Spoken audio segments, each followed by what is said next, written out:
और इस बीच हमास का बहुत बड़ा दावा सामने आया। 22 इजरायली वाहन ध्वस्त कर दिए गए। पहली बार एंटी टैंक रॉकेट से हमला किया गया है। आईईडी का भी पहली बार किया गया है इस्तेमाल।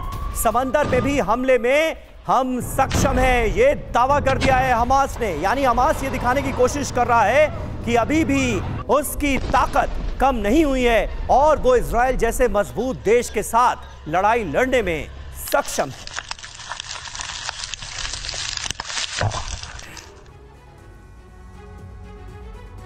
और आइए अब आपको बताते हैं कि कैसे हिजबुल्लाह का आका नसरुल्लाह इजराइल को ललकार रहा है। नए हथियारों से तबाही की दी जा रही है धमकी। ये देखिए, हमास की 5 ललकार, गाजा जंग का विस्तार। पहला दावा, पहली बार एंटी टैंक रॉकेट और आईईडी का इस्तेमाल किया गया है। यानी इजराइल के लिए चुनौती अभी भी बड़ी है। दूसरा दावा, समंदर से भी इजराइल पर हमले कर रहे हैं। हमास ये बता रहा है कि समंदर में भी हमारे लड़ाके एक्टिव कर दिए गए हैं। पहली बार अल आसिफ टॉर्पीडो से समंदर में हमले अंजाम दिए जा रहे हैं। याद कीजिए, थोड़े दिनों पहले ही हमास ने इसका वीडियो जारी किया था। चौथा दावा, इजराइल को घुटनों पर लाने का दावा हम करते हैं, ये हमास कह रहा है। हौसले अभी भी इतने बुलंद हैं।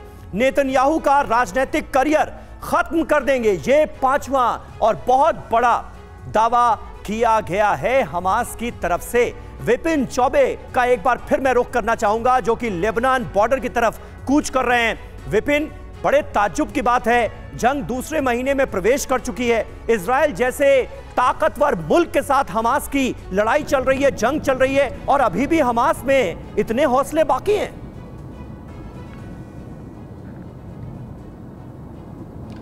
देखिए, हमास तो महज एक मोहरा है, असली ताकत लेबनान और ईरान के पास है। और आपने देखा कि कल कैसे सऊदी अरब में दुनिया के तमाम मुस्लिम देशों की बैठक हुई और हमास की सिचुएशन को डिस्कस किया गया। इसके अलावा लेबनान में हिजबुल्लाह का चीफ नसरुल्लाह दूसरी बार कैमरे के सामने आया और जमकर खुलकर धमकी दी और कहता हुआ नजर आया कि ये प्रतिशोध की ज्वाला जल रही है, इसमें सरेंडर करना जीत का पैमाना नहीं होगा। इस लड़ाई को ज्यादा से ज्यादा खींचना है, क्योंकि आसपास के मुस्लिम देश भी जानते हैं, क्योंकि इजराइल उनका बड़ा दुश्मन है और इसमें इजराइल को इंगेज रखना, इजराइल के गोला बारूद को नष्ट करवाना, फाइनेंशियली इजराइल को नुकसान पहुंचाना उनका मकसद है। इसीलिए लेबनान में हिजबुल्लाह का जो चीफ है वो भी ये चाहता कि ये जंग चलती रहे और दुनिया उसको गोला बारूद अंदर से अंदर दे रही है। आप जानते कि ईरान परोक्ष रूप से बेशक इस युद्ध में सामने ना आया हो समीर, लेकिन अंदर खाने पूरी प्लानिंग में ईरान शामिल रहा है। और तो और डिफेंस बेस पर जब हम गए और जो हथियार गोला बारूद